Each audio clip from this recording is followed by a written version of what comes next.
British सरकार द्वारा एक स्टेटमेंट जारी किया गया था जिसमें कहा गया था कि वह यूक्रेन को डिप्लीटेड यूरेनियम युक्त कवच भेदी राउंड प्रदान करेगी। उसके बाद से ही रूसी राष्ट्रपति व्लादिमीर पुतिन ने 25 मार्च को पड़ोसी बेलारूस में सामरिक परमाणु हथियारों को तैनात करने की एक योजना की घोषणा की है। अब यह प्रश्न है कि डिप्लीटेड यूरेनियम होता क्या है और इसे कैसे प्राप्त किया जाता है।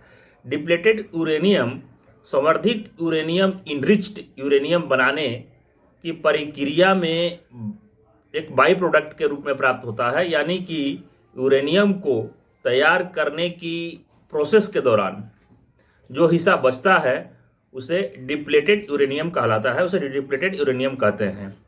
परमाणु रिएक्टरों और परमाणु हथियारों में इसका इस्तेमाल किया जाता है। ध्यान देने की बात है कि जिस यूरेनियम में U-235 की प्रतिशत मात्रा किसी विधि से बढ़ा दी गई हो उसे संवर्धित यूरेनियम इनरिच्ड यूरेनियम कहते हैं, और जिस यूरेनियम में विखंडनीय यूरेनियम U-235 की प्राकृतिक यूरेनियम में विद्यमान U-235 की मात्रा से कम कर दी गई हो उसे डिप्लीटेड यूरेनियम कहते हैं। प्राकृतिक यूरेनियम में U-235 की मात्रा लगभग 0.72% होती है, जबकि अमेरिका रक्षा विभाग द्वारा प्रयुक्त डिप्लीटेड यूरेनियम में 0.3% या इससे भी कम होता है। इसका घनत्व तो बहुत अधिक होता है, 19.1 ग्राम प्रति घन सेमी होता है, जो कि शीशे के घनत्व से 68.4% अधिक घना होता है। डिप्लीटेड यूरेनियम का हथियारों में व्यापक रूप से उपयोग किया जाता है क्योंकि इससे बने हथियार और म्यूनिशन आसानी से मजबूत आर्मर प्लेटिंग, बख्तरबंद गाड़ियों, टैंकों को पेनिट्रेट और बर्बाद कर सकता है, जिसे टैंक किलर भी कहा जाता है। अधिक घनत्व हाई डेंसिटी के कारण मजबूत से मजबूत आर्मर प्लेटिंग में प्रवेश करके इसको इतना गर्म कर देता है कि इसमें आग पकड़ लेता है। अमेरिका ने 1970 के दशक में डिप्लीटेड यूरेनियम से आर्मर पियर्सिंग राउंड का निर्माण शुरू किया और तब से इसे और सुधार और मजबूत करने का प्रयास करता रहा है।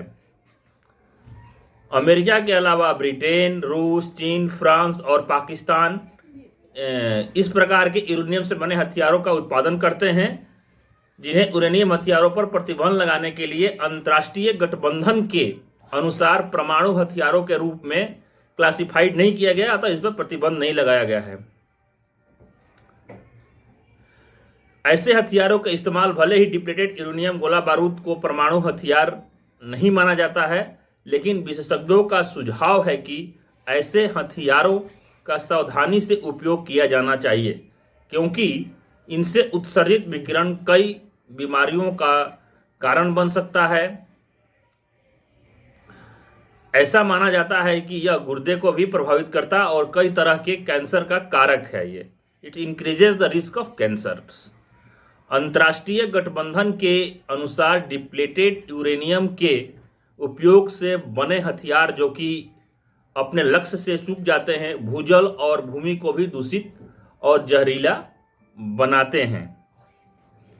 डिप्लीटेड यूरेनियम युद्ध सामग्री का उपयोग सबसे पहले कहाँ किया गया था और कहाँ कहाँ किया गया है, आइए जानते हैं। 1991 के खाड़ी युद्ध में इराक में T-72 टैंकों को नष्ट करने के लिए डिप्लीटेड यूरेनियम युद्ध सामग्री का इस्तेमाल किया गया था। इन हथियारों का इस्तेमाल फिर से 1999 में यूगोस्लाविया और नाटो की बमबारी में और फिर 2003 में इराक पर हमले के दौरान किया गया था।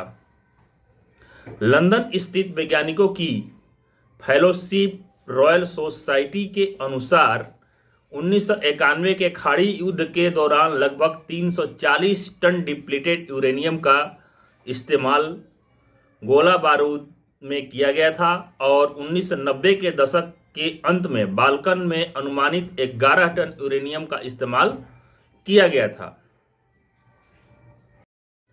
यूरेनियम 235 प्राकृतिक रूप से प्राप्त एकमात्र आइसोटोप समस्थानिक है जो थर्मल न्यूट्रॉन्स द्वारा विखंडित हो सकता है। संबंधित यूरेनियम नाभिकीय रिएक्टर बनाने अथवा सैन्य हथियार परमाणु बम बनाने के लिए अति आवश्यक है। अंतर्राष्ट्रीय परमाणु ऊर्जा एजेंसी विश्व भर में संबंधित नियम पर नजर रखती है। ये थी आज की जानकारी। धन्यवाद।